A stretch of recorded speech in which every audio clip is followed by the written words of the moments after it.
All right, Larry Krueger here from the Pig and a Pickle Krug Show with a little 49er video getting ready for training camp as we count down from the draft to training camp. And of course, we're brought to you by Pig and a Pickle. Check them out. Two locations there in Emeryville and in Corte Madera. They're open 7 days a week in Marin, Wednesday through Sunday in Emeryville. Pig and a Pickle, the best barbecue in all of Northern California. All right, the question that we're going to discuss today is 49ers Eagles becoming the new rivalry in the NFC? Is it becoming 49ers Cowboys part 2? And before we get into Niners Eagles, let's talk a little bit about the Niners and the Cowboys, because there was a stretch, a 10-year run between 1988 to 1997. Those 10 seasons, the Niners or the Cowboys represented the NFC in the NFC Championship game in 8 of 10 years. I know, it's hard to believe. 88, Niners over the Bears. 89, Niners over the Rams. 90, Giants beat the Niners. 91, that was the aberration. That was the exception. It was Washington over Detroit. But starting in 92, Dallas beat the Niners. 93, Dallas beat the Niners. One time in San Francisco, the next year in Dallas. 94, the 49ers beat Dallas at Candlestick. 95, Dallas beat Green Bay. 97, Green was another exception. Green Bay beat Carolina.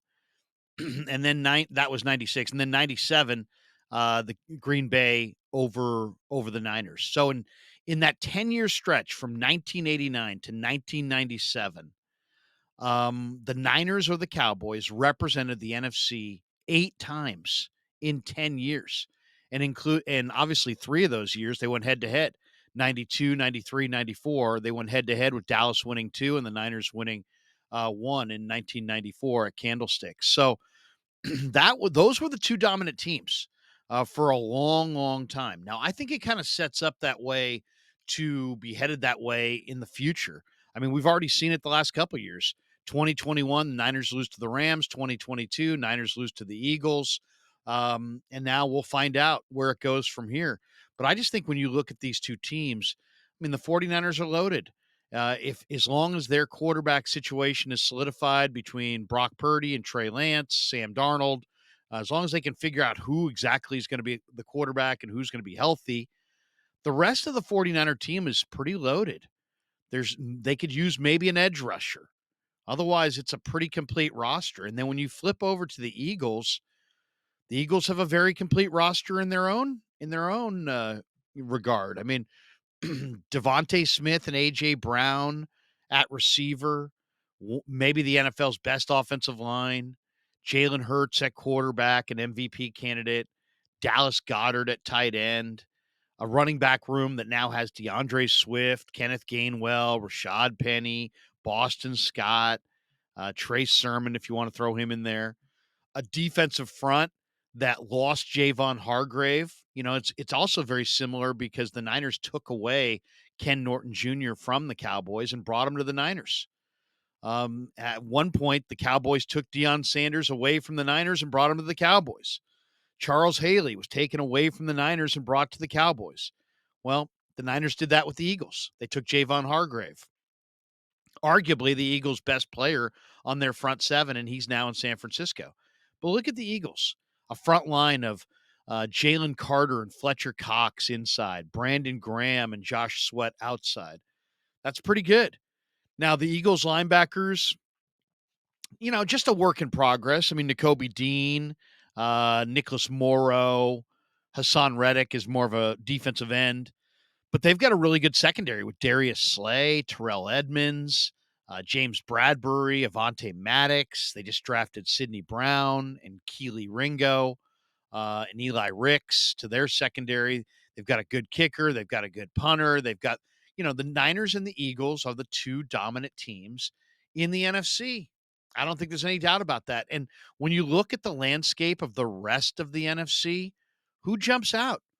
Who's going to interrupt Niners Eagles for the foreseeable future? I mean, let's take a full perusal of the NFC. Dallas has Dak Prescott, a very good roster, but Dak Prescott's sub 500 in the playoffs. Minnesota had a really good regular season last year, but Kirk Cousins is now 33. He may be in his last year in Minnesota. Kirk Cousins doesn't win big games and has a sub 500 record in the playoffs. So I like those two teams a lot as far as potential contenders. Some team that could interrupt Niners Eagles.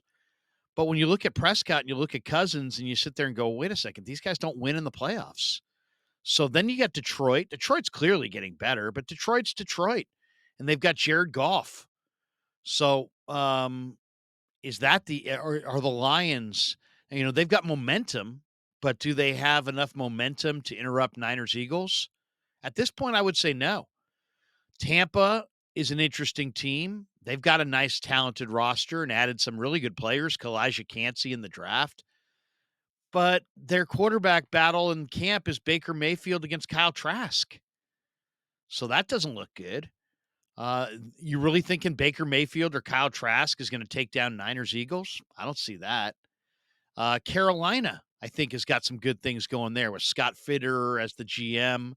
But Bryce Young as a rookie, an undersized 5'10", 190-pound rookie quarterback is going to lead Carolina to the NFC Championship game over the Niners or Eagles. I mean, I could see it, but it's going to take 3 years. Same with Chicago. I love Ryan Poles. I think Ryan Poles is one of the best young GMs in the game. And the Bears are coming. The Bears are building an offensive line. They've added some weapons. I mean, they added Chase Claypool to the receiving core.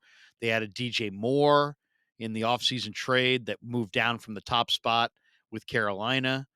The Bears are definitely on the come, but Justin Fields is much more of a runner than a thrower.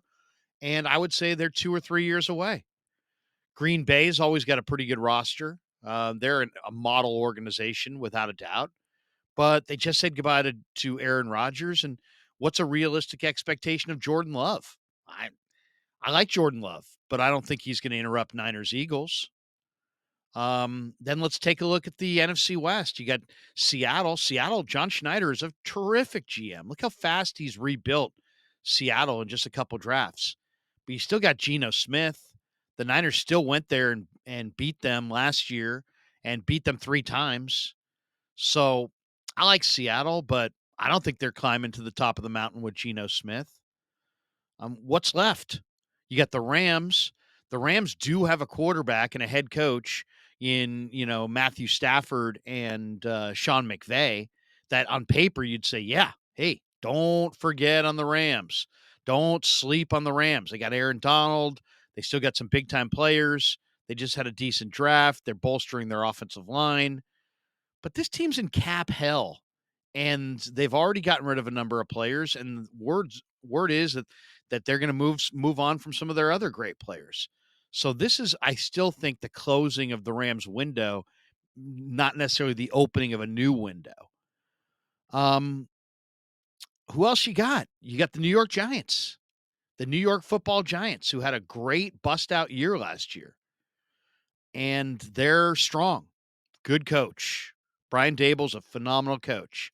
And when you watch Daniel Jones, you think, Daniel Jones has a little bit, the Dable Daniel Jones combo reminds me an awful lot of Jim Harbaugh and Alex Smith, where you get the right offensive minded head coach took over after, and a talented young quarterback who's kind of underrated athletically. And look what Harbaugh was able to do. I mean, they got to a Super Bowl. Granted, they switched jockeys from Alex Smith to Kaepernick, but they went to 3 straight NFC Championship games. So the Giants are in that mode right now with Daniel Jones, but it's still Daniel Jones, and I just don't. I think the Niners and the Eagles are on a different level. So, right now we're 2 years in. The Niners have been to 2 straight NFC Championship games. They lost them both. Once to the Rams, once to the Eagles. Chart the next 8 to 10 years. Chart the next 8 to 10 years in the NFC. I would bet anything that the vast majority of the NFC Championship games in the next 8 years will include either the 49ers or the Eagles, and most likely both. And yeah, we're going to see in the next 8 years what we saw over a 10-year period in the late 80s to the late 90s.